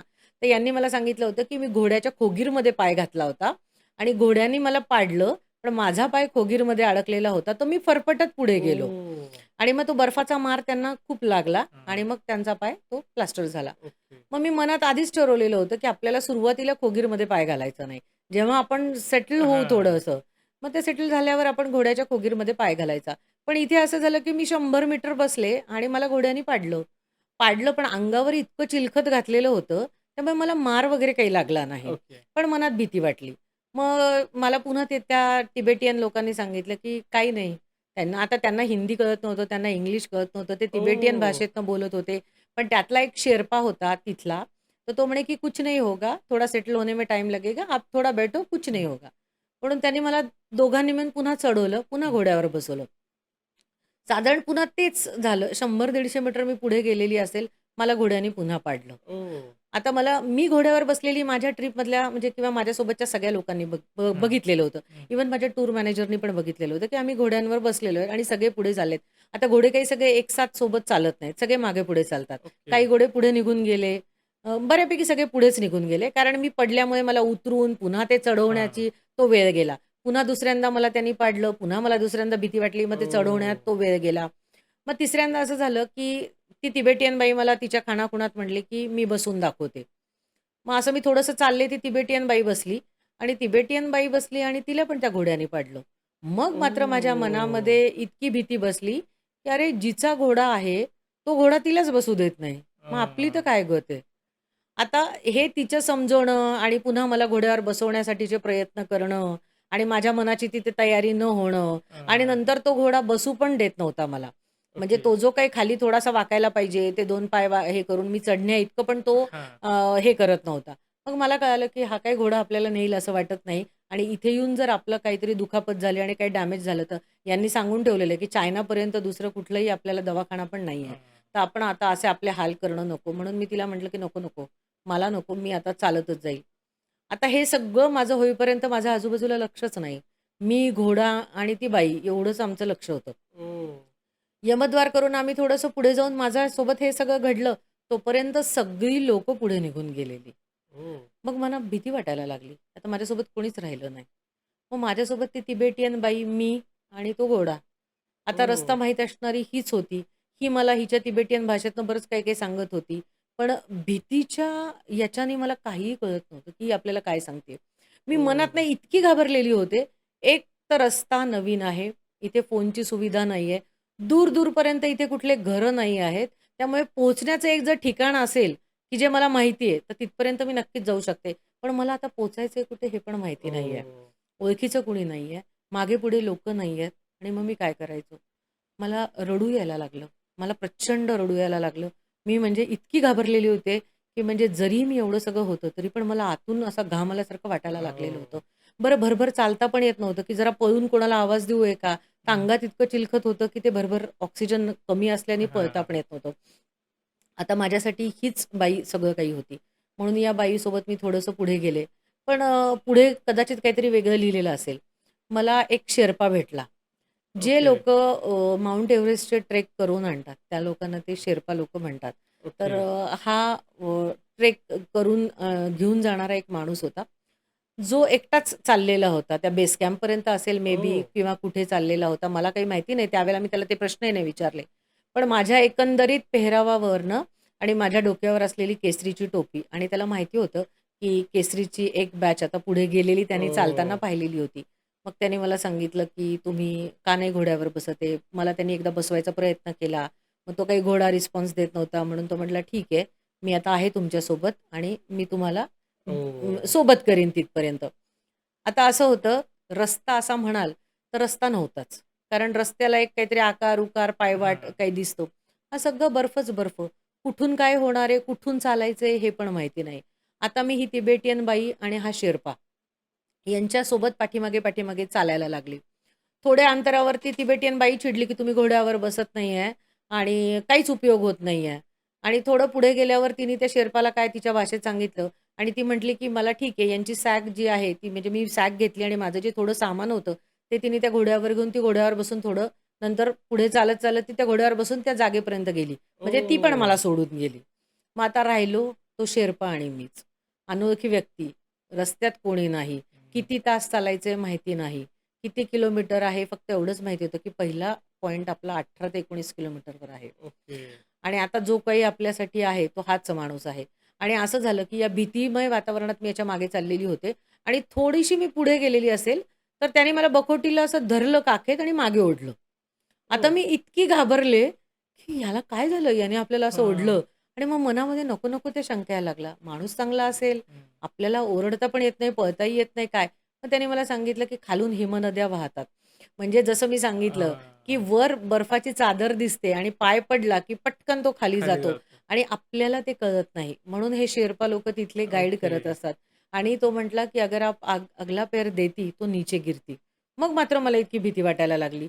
म्हणजे मग मी माझे डोळे फक्त त्याच्याचकडे होते, की तो कसं-कसं चालतोय आणि मग त्याच्याच पाठीमागे, पाठीमागे चालायचं. थोडं ओह! पुढे जाईपर्यंत एक साधारण 2-4 किलोमीटर आम्ही एकमेकांशी काहीच गप्पा मारल्या नाही. कारण माझ्या मनातली भीती काही गेलेलीच नव्हती, की काय ओह! असेल, काय नाही. हा आपल्याला नेईलच का त्याच जागेवर, का अजून कुठे नेईल? हां. असे असंख्य प्रश्न माझ्या मनात होते आणि मला असं वाटलं, की हे सगळे लोकं आधी पोहोचलेत. ही लोकं माझा शोध घेतील का? की मी अजून इथे कुठे ओह! भरकटेल? तर असे सगळ्या प्रश्नांनी घेरून मी त्याच्या पाठीमागे चाललेली होते. मग एक 4-5 किलोमीटर नंतर खूप जोरात म्हणजे स्नोफॉल, बर्फाचा पाऊस सुरू झाला. ओह! अर्थातच झाडं नव्हते. जसं मी सांगितलं, की कैलासला झाडं नाहीच आहेत. हां. त्यामुळे आसरा घेण्यासाठी कुठेच जागा अशी नव्हती. तरी पण ओके. एका थोडंसं असं बर्फाचं हे झालेलं होतं. तिथे त्याने मला उभं केलं. म्हटलं, की "इथे थोडा वेळ उभं राहा आणि थोडं हे कमी झालं, की आपण चालू." कारण जोराच्या वाऱ्यासोबत जेव्हा पाणी म्हणजे बर्फ पडतो, तेव्हा आपल्याला चालता येत नाही. चालताना ओके. ते जड जातं. ओके. भरभर पावलं टाकता येत नाही. मी पुन्हा म्हणेन, की अंगामध्ये 10-20 किलो ओझं घेऊन ते आपल्याला चालणं आणि हां. पळणं शक्यच नाहीये. मग मात्र तिथे आम्ही एका जागेवर उभं होतो. मग त्याने मला माझं नाव-गाव विचारलं. कधी आमची ट्रिप सुरू झाली हे विचारलं.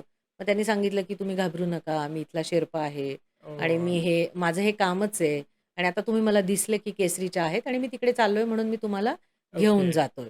फक्त म्हणजे तुमचं कॉन्फिडन्स घालवू नका. हां. चालावं खूप लागणार आहे." कारण मी थोडंसं चालले, की मला वाटायचं, की खूप अंतर झालेलं आहे. खरं तर ते दम हां. लागल्याने असं वाटायचं, की अरे आपण 1 तास झाला चाललो, पण अंतर तर इतकं कमीच कापलेलं गेलेलं आहे. ओके. हां. तो म्हणायचा, "अभी बहुत टाईम है, बहुत टाईम है." एक 7-8 तास झाले, तरीही मला कुठेही काही दर्शन होत नव्हतं. ओह! नुसते उंच, उंच डोंगर आणि त्यावर वाहणाऱ्या पाण्याचे ते काही झरे, हिमनद्याच म्हणेन मी त्या, हिमनद्या आणि ते पाणी. एवढंच काय ते दृष्टीला दिसत होतं. पण ओके. आज जेव्हा मागे वळून बघते, तेव्हा तो परिसर म्हणजे दोन्ही बाजूनी बर्फाच्छादित तो पर्वत आणि त्याच्यामध्ये कुणीही नाही आणि आपण चालतोय. ओह! याच्यासारखं अहोभाग्य आज मला वाटत नाही, की अरे आपण तेव्हा काय केलं होतं हे? आणि मग थोडंसं ओळख झाल्यावर तो जो मला सांगायला लागला, की ह्या पर्वताचं नाव काय आहे? या पर्वताचं वैशिष्ट्य काय आहे? ओके. या पर्वताला काय म्हणतात? मग असं त्या पर्वताची म्हणजे त्या हिमालयन पर्वताची तो मला ओळख करून द्यायला लागला. ओके. आणि मग मला आता खूप तहान लागलेली होती. माझ्याकडे थोडंसं पाणी होतं. आता आम्ही म्हणजे जवळपास 8-9 तास चालून झालेलं होतं. हं. मग याने मला सांगितलं, की "हे बघा, हे जे आता वरनं पाणी येतंय, हा जो काही झरा आहे, हा कैलासचा झरा आहे. पण हे ओके. पाणी इतकं थंड आहे, तुम्ही पिऊ शकणार नाही. तुमचा घसा वगैरे धरेल." हं. मी म्हटलं, "आता आता कसं झालेलं होतं, की आता आमचा ट्रिपचा अर्धाच्या वर जास्त भाग झालेला होता. हां. आता समजा काही आजारी पडलो, तरी काही हरकत नव्हती. कारण आता हां. त्या ध्येयापर्यंत जवळ आलेलो होतो. आणि करेक्ट. कुणी जर सांगितलं, की हे कैलासचं जल आहे, तर आपण हं. घेणार नाही असं होणार नाही. हं. त्यांना म्हटलं, "हरकत नाही, मी आता या बाटलीमध्ये भरते."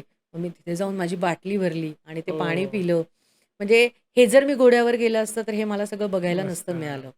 आज जेव्हा माझ्या मैत्रिणी सगळ्या पटापट पुढे गेल्या, पण मला मात्र तो हा अंजनी पर्वत आहे, इथे याची तपश्चर्या भूमी आहे, इथे हनुमंतांनी काय-काय केलेलं आहे. ओके. अशा वेगवेगळ्या मार्गांच्या त्या गोष्टी रस्त्यात तो मला सांगत गेला ओह! आणि मला इतकं छान वाटत गेलं. जसं-जसं मी त्या कैलासच्या जवळ-जवळ जायला लागले, तसं-तसं मला अद्भुत असे त्याच्यावर असे आकार दिसायला लागले. ओह! आपोआपच असं एक असतं ना, की मनी असे ते स्वप्नी दिसे. मग करेक्ट. आपोआपच त्याच्या जवळ आल्यावर अगदी आम्हाला ओम आकारासारखं भासायला लागलं ओह! किंवा असं म्हणतात, की कैलास पर्वत हा पिंडीप्रमाणे आहे. ओके. म्हणजे शंकराच्या पिंडीसारखाच तो भासतो. तर थोडा बहुत लांबून असा बघत गेलं की तो तसाच भासतो. जसं ओके. म्हटलं की जे मनी असे ते स्वप्नी दिसे, तसं हं. तो मला तो तेव्हा तो तसा दिसत होता.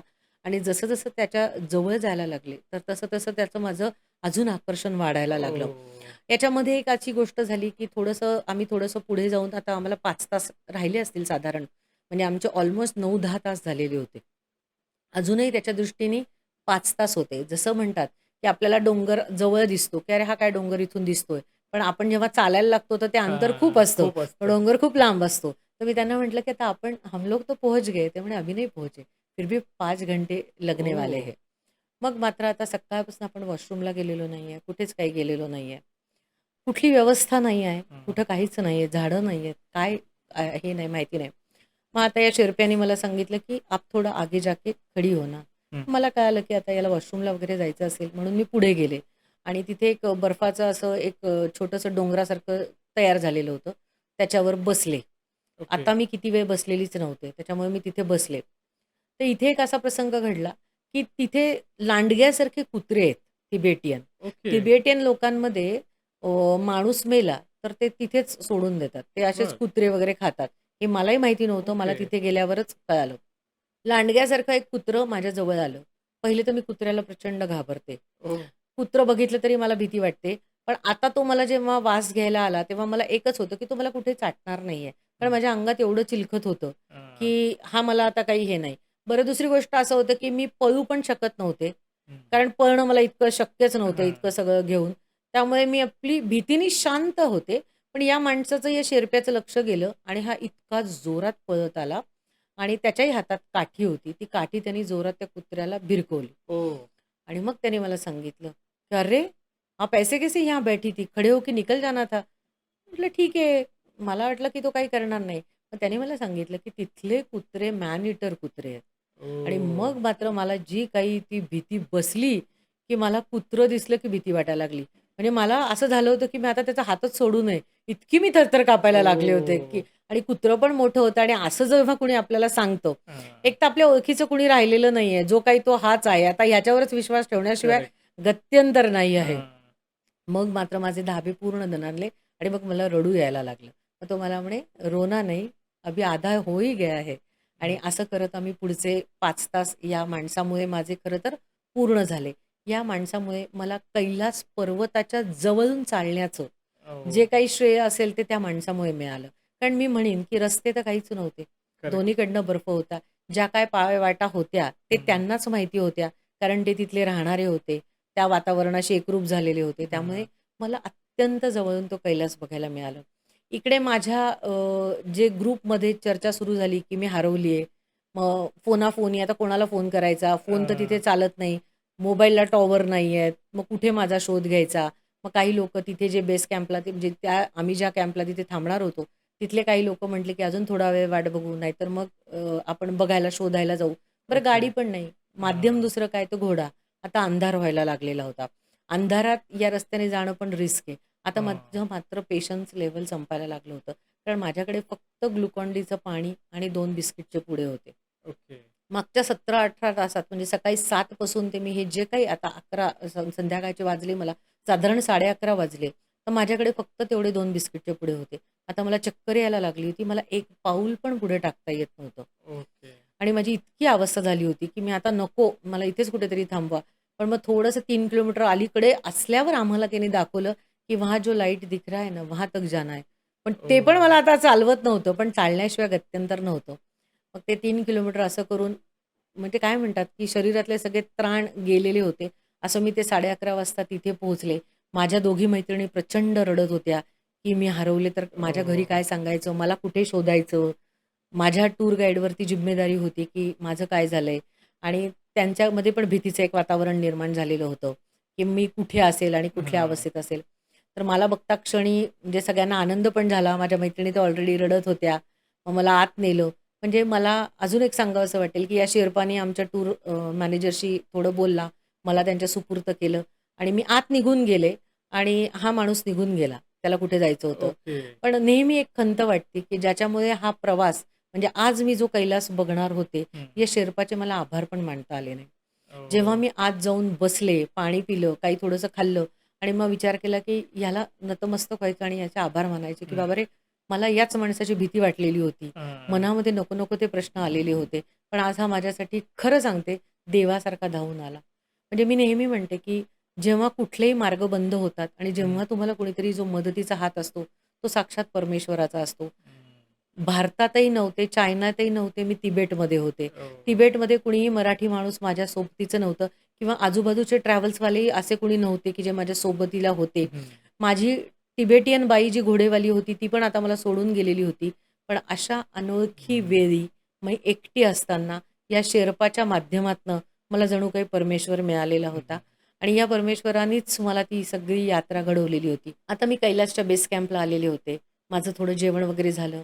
मनात खंत राहिली, आभार मानायचे राहिले त्या माणसाचे. हं. पण आता सांगण्यात आलं होतं, की पहाटे 3 वाजता म्हणजे कैलासला पूर्ण अंधारही होत नाही आणि पूर्ण उजेडही नसतो. ओके.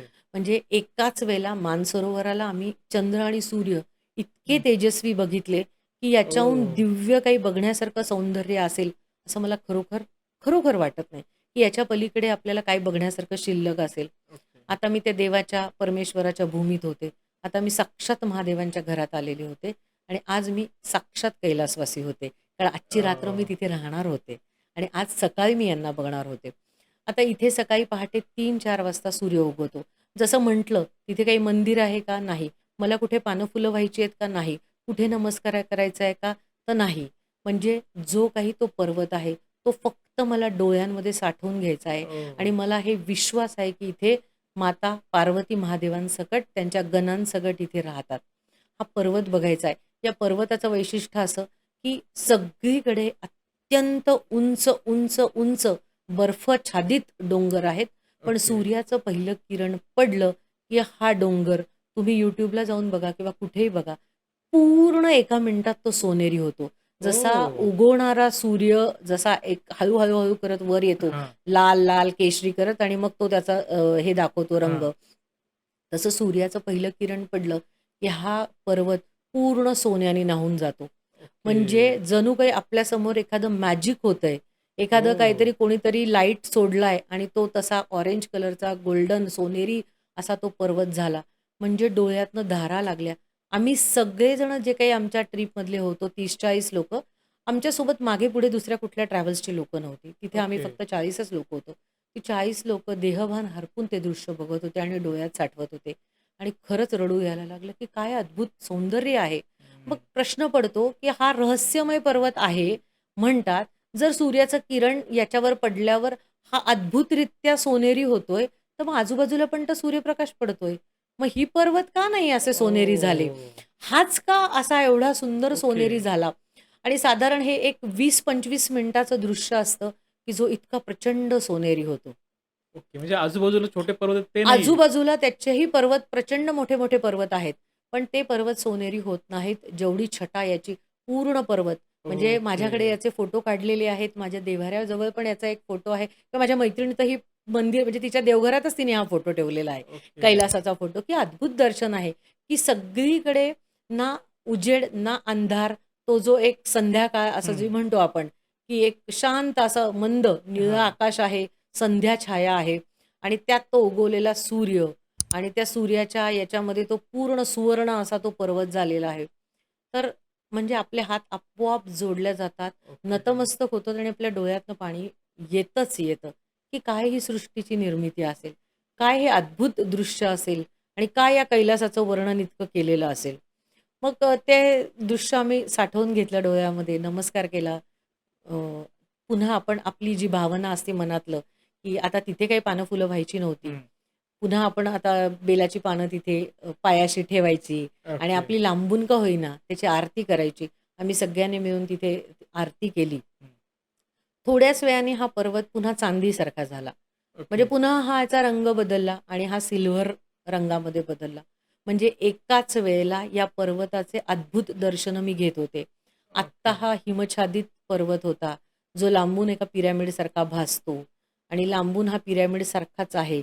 जसं ओके. मी म्हणीन, की पर्वत ही जेव्हा संकल्पना आपण म्हणतो, तर पर्वत हा त्रिकोणी असतो. हं.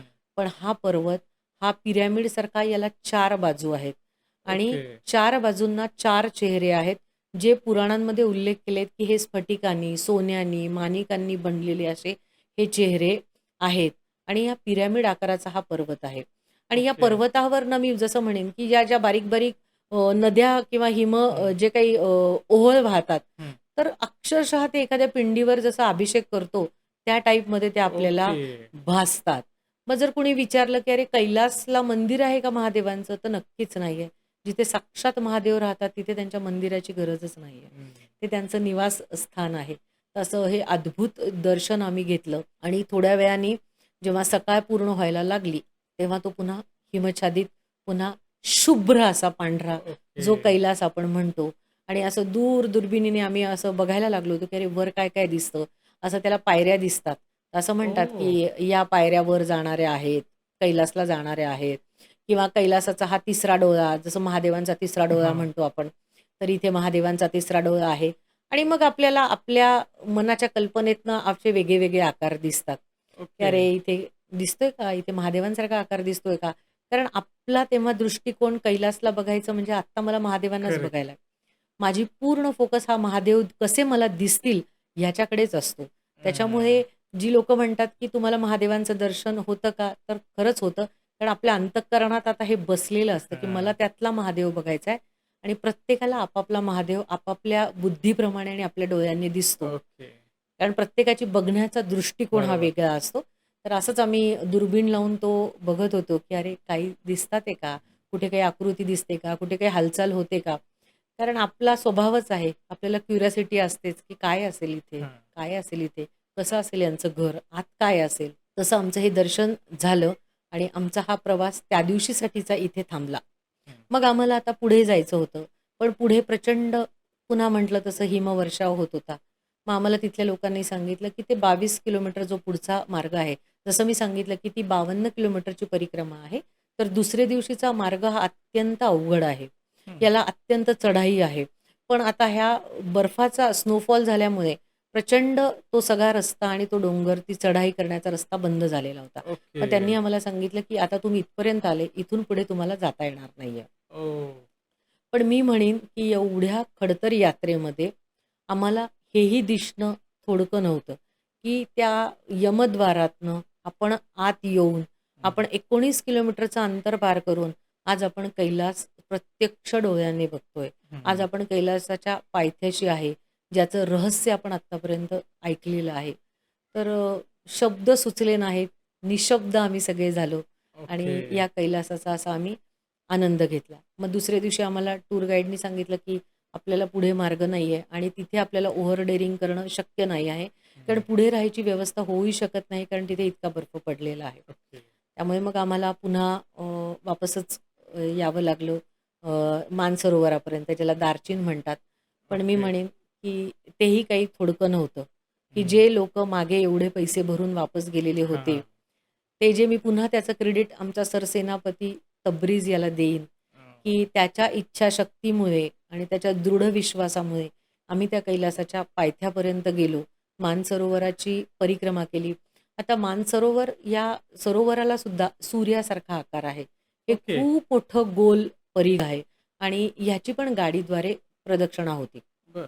मग तिथे मानसरोवराची प्रदक्षिणा केली आणि मग आमचा रिटर्नचा प्रवास सुरू झाला. पण या प्रवासात मला एक कळालं, की माणसाची तयारी किती असो, कारण माझ्यासोबतच्या ज्या काकांनी इतके ट्रेक केलेले होते आणि मग आम्हाला असं वाटायला लागलं त्यांच्याशी गप्पा मारल्यावर, आपण एवढी काही प्रॅक्टिस केली नाही. आपण अगदी छोटं-छोटं, थोडं बहुत काहीतरी केलेलं आहे. पण आपलं कसं होणार आहे? पण तिथे गेल्यावर परमेश्वराच्या घरात त्याच्या मर्जीशिवाय कुठलंही पान हां. हलत नाही. जे मी मागे मनामध्ये माझ्या भीती होती, की माझ्या घरात येताना मी विचार करेल, की यांनी आलं पाहिजे की नाही आलं पाहिजे. हं. तसं परमेश्वराच्या घरात हां. तो मला बोलवणार आहे की नाही. तर हे करेक्ट. तुम्ही कितीही तयारी करा. पण त्याची जोपर्यंत इच्छा होत नाही, हं. तोपर्यंत तिथे असून सुद्धा आपण तिथपर्यंत नक्कीच पोहचत नाही. तर करेक्ट. हा एक मला अगदी म्हणजे सांगावासा वाटेल असा अनुभव आहे, की ते काही लोकांचं दर्शन झालं नाही आणि मग आमचा रिटर्नचा हा प्रवास सुरू झाला. तर याचं मग एवढंच म्हणता येतं, की "याची देही याची डोळा, कैलास मी पाहिला आणि हां. कैलासवासीहून मी कैलास पाहिला. ओके. मेल्यानंतर आता नंतरचं नंतर बघू." तर अशी माझी ही अद्भुत यात्रा पूर्ण झाली. या पॉडकास्टमध्ये आता तो काही शेर्पा हा पॉडकास्ट बघेल की नाही मला माहिती नाही. पण त्यावेळेला माझी ती कृतज्ञता व्यक्त करायची होती, की अरे ह्याच एका व्यक्तीमुळे मी हे पूर्ण करू शकले. तर तो जर कुठे असेल तर मनापासून मी त्यांचे आभार मानेन, की माझा कैलास पूर्ण करण्यामध्ये या ते शेर्पाचा अत्यंत ज्याला सिंहाचा वाटा म्हणेन. कारण मी एकटी असले असते तर मी रडून हारून मला मार्ग कळाला नसता. करेक्ट. कारण मला रस्ता दिसतही नव्हता आणि कळतही नव्हता. मला एवढंच माहिती होतं, की पाठीमागे बेस कॅम्प आहे. फार तर फार मी थोडी पुढे जाऊन मागे येऊन तिथे थांबले असते. पण आज या देवदूतामुळे, या प्रत्यक्ष महादेवांनी मी खरंय. म्हणेन धाडलेल्या हां. या देवदूतामुळे माझी अनोखी कैलास यात्रा किंवा कैलास दर्शन पूर्ण झालं. परिक्रमा करायचं अर्धवट राहिलं. त्याची इच्छा असेल तर तो पुन्हाही कधी बोलवेल आणि ही 52 किलोमीटरची परिक्रमा नक्कीच पूर्ण करून घेईल. तर असं माझं हे यात्रेचा प्रवास म्हणजे माझा हा जो काही प्रवास होता तो या पद्धतीने होता. सो मला हे म्हणायचं की कैलाश हा जो एक शब्द आहे, लहानपणापासून आपण ऐकत आलेलो आहे, की शंकरायण पर्वती कुठे राहतात? तर कैलाश पर्वतावर राहतात. सो बरोबर. कैलास हा जो शब्द आहे, त्या शब्दाविषयी तुम्हाला काय सांगता येईल? कैलास या शब्दाबद्दल सांगता येईल, की आपण प्रत्येक भारतीयांना अगदी लहानपणापासून कैलास हा शब्द सगळ्यांना माहीत असतो. हां. कारण आपल्याकडे प्रत्येकाला लहानपणी गोष्टी सांगण्याची सवय असते. प्रत्येक मुलांनी गोष्ट ऐकलेली असती आणि प्रत्येक गोष्टीची सुरुवात ही अशी होती, की एकदा कैलास पर्वतावर महादेव आणि पार्वती सारीपाट खेळत होते आणि मग ती गोष्ट पुढे सुरू होते हां. किंवा माता पार्वतींनी महादेवांना काही कुठलातरी प्रश्न विचारलाय आणि त्याचं उत्तर जे ते देतात त्याच्यावरनं ती कथा सुरू होते. म्हणजे हां. अगदी लहानपणी कैलास हा शब्द आपण सगळ्यांनी हो. ऐकलेला असतो. बरं यानंतर थोडं मोठं झाल्यावर आपल्याला रामायणाच्या माध्यमातनं कैलास पर्वत कळतो, की रावणाने तपश्चर्या केलेली होती महादेवांकडे वरदान मागण्यासाठी. हां. तर तो कैलास पर्वताच्या तिथे गेलेला होता. दुसरं असं, की आत्मलिंग मिळवण्यासाठी रावणाने पुन्हा तप केलेलं होतं किंवा तो कैलास पर्वत हलवायला हां. गेलेला होता, की याचे पण दाखले आपल्याकडे आहेत. हां. असं म्हणाल तर महाभारतीय काळामध्ये युधिष्ठिराने जे स्वर्गरोहिणीने पांडव गेले कैलासाला, हं. त्यात स्वतः एकमेव युधिष्ठिर यमद्वार पार करून कैलासाला गेला, अशी हो. आपल्याकडे करेक्ट. लिहिलेलं आहे. हं. तर हे यमद्वार आजही तिथे स्थित आहे. ओके. आणि पद्मपुराण म्हणा, शिवपुराण म्हणा, स्कंदपुराण म्हणा, या सगळ्या पुराणांमध्ये या कैलासाचे उल्लेख आहे. ओके. म्हणून हा कैलास हा शब्द असा एकही भारतीय नाही, की ज्याला तो कैलास शब्द माहिती नाही. हां. आणि अगदीच सांगायचं झालं, की माणूस गेल्यानंतर आपण म्हणतो, की हा कैलासवासी झाला. हां. म्हणजे त्यानिमित्ताने तरी कैलास हा शब्द असा येतोच. आपल्या सगळ्यांना माहिती आहे. आपल्या हिंदू धर्मात असं म्हणतात, की जर मनुष्याने चांगले कर्म केलेले असतील, हां. तर तो कैलासवासी होतो. हां. तर तसा हा कैलास शब्द आपल्या सगळ्यांच्या परिचिताचा आहे. आणि महादेव आणि पार्वती, माता पार्वती यांचं राहण्याचं जे काही मुख्य ठिकाण आहे, तर हे कैलास पर्वत आहे. जसं हो. की ब्रह्मदेव ब्रह्मलोकात राहतात, विष्णुदेव विष्णू लोकात राहतात, हां. वैकुंठात राहतात. तसंच माता पार्वती आणि भगवान शिव हे त्यांच्या गणांसहित कैलासमध्ये राहतात, हे आपल्या ओके. सगळ्यांना माहिती आहे. सो ताई खूप सुंदर तुम्ही एक्सप्लेन केलंय. सो मला एक शेवटचा प्रश्न घ्यायचा आहे. जर तुम्हाला सांगायचंय एका वाक्यात, की एखाद्या व्यक्तीने ही कैलास यात्रा का केली पाहिजे? एक जसं मी सुरुवातीला सांगितलं, की आपल्या पौराणिक दाखल्यांमध्ये कैलासाचं वर्णन आढळलेलं आहे. आपण प्रत्येकाला माहिती आहे, की प्रत्यक्ष कैलासावर भगवान महादेव, देवाधिदेव महादेव हे हां. माता पार्वतीसह इथे राहतात. आणि जे कोणी महादेव भक्त आहेत, त्यांना जर महादेवांना जवळून अनुभवायचं असेल, जाणायचं असेल, समजून घ्यायचं असेल, तर त्यांना ही कैलास परिक्रमा नक्की केली पाहिजे. परिक्रमा समजा शारीरिकदृष्ट्या नाही जरी झाली, तरी कैलास दर्शन तरी घेतलं पाहिजे आणि या ओके. मानसरोवरावरचे जे काही व्हायब्रेशन आहे, जी काही ऊर्जा आहे, ती घेतली पाहिजे. ती नक्कीच पुढे आपल्या आध्यात्मिक प्रगतीसाठी नक्कीच कामाला येणार आहे. त्यामुळे मी ओके. सगळ्यांना असं म्हणेन, की ज्यांना शक्य आहे, त्यांनी नक्कीच या कैलासाचा अनुभव अगदी अंतःकरणापासून घ्या आणि प्रत्येकाचा अनुभव हा वेगळा असेल, तो तुम्हाला आपला जाणवेल. म्हणजे मला वाटतं ज्या कोणी प्रेक्षकांनी आत्तापर्यंत एपिसोड बघितलाय, तुम्हाला जर वाटतंय तुम्हाला महादेवांना स्वतः बघायचंय, अनुभव घ्यायचा आहे, की एक्झॅक्टली तो कैलास पर्वत काय आहे? तिथे गेल्यावरती काय-काय प्रचिती येते? तर नक्कीच तुम्ही ही यात्रा केली पाहिजे. सो ताई आता थांबूयात. खूप वेळ झाला आपण चर्चा करतोय. तुम्ही खूप सुंदर मार्गदर्शन केलं. तुम्ही तुमचा अमूल्य वेळ दिला त्याबद्दल तुमचे खूप खूप आभार. धन्यवाद. तुम्हाला जर हा पॉडकास्ट आवडला असेल तर लाईक, शेअर आणि सबस्क्राईब करायला विसरू नका. भेटूयात पुढच्या पॉडकास्टमध्ये एका नवीन विषयासह.